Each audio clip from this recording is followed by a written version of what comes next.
ಕರ್ನಾಟಕದ ಸ್ಥಳೀಯ ಸಂಸ್ಥೆಗಳ ಚುನಾವಣಾ ಇತಿಹಾಸದಲ್ಲಿ ಇದೀಗ ದೊಡ್ಡ ಬದಲಾವಣೆಯ ಗಾಳಿ ಬೀಸಿದೆ. ಇನ್ಮುಂದೆ ಹಳ್ಳಿ ಮತ್ತು ಜಿಲ್ಲಾ ಮಟ್ಟದ ಪ್ರತಿನಿಧಿಗಳನ್ನು ಆರಿಸಲು ನೀವು ಬಟನ್ ಒತ್ತುವಂತಿಲ್ಲ, ಬದಲಿಗೆ ಮತ್ತೆ ಸೀಲು ಹೊಡೆಯುವ ಕಾಲ ಮರಳಿದೆ. ಹೌದು, ಕರ್ನಾಟಕದ ಸ್ಥಳೀಯ ಸಂಸ್ಥೆಗಳ ಚುನಾವಣಾ ಪ್ರಕ್ರಿಯೆಯಲ್ಲಿ ರಾಜ್ಯ ಸರ್ಕಾರ ಅತ್ಯಂತ ಮಹತ್ವದ ಬದಲಾವಣೆ ತಂದಿದೆ. ಇವಿಎಂ ಯಂತ್ರಗಳ ಬದಲಿಗೆ ಹಳೆಯ ಮಾದರಿಯ ಬ್ಯಾಲೆಟ್ ಪೇಪರ್ ಬಳಸುವ ವಿಧೇಯಕಕ್ಕೆ ರಾಜ್ಯಪಾಲರಾದ ತಾವರ್ಚಂದ್ ಗೆಹ್ಲೋಟ್ ಅವರು ಅಧಿಕೃತವಾಗಿ ಅಂಕಿತ ಹಾಕಿದ್ದಾರೆ.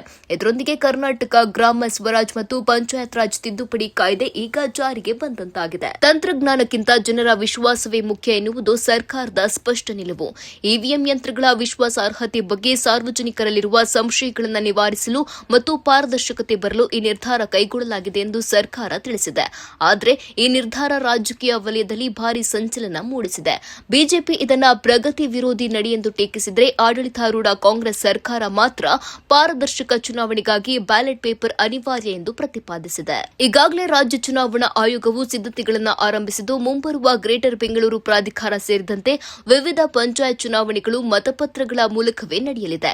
ಮತಪತ್ರಗಳ ಮುದ್ರಣ ಮತ್ತು ಈ ಪ್ರಕ್ರಿಯೆಯ ತಗಲುವ ಹೆಚ್ಚುವರಿ ವೆಚ್ಚವನ್ನು ರಾಜ್ಯ ಸರ್ಕಾರವೇ ಭರಿಸುವುದಾಗಿ ಕಾನೂನು ಸಚಿವರು ಸ್ಪಷ್ಟಪಡಿಸಿದ್ದಾರೆ.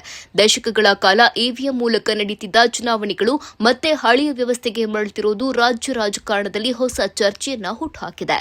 ಹೈಟೆಕ್ ಯುಗದಲ್ಲಿ ಮತಪತ್ರದ ಈ ಮರುಪ್ರವೇಶ ಚುನಾವಣಾ ಫಲಿತಾಂಶಗಳ ಮೇಲೆ ಎಂತಹ ಪರಿಣಾಮ ಬೀರಲಿದೆ ಎಂಬುದನ್ನು ಕಾದು ನೋಡಬೇಕಿದೆ.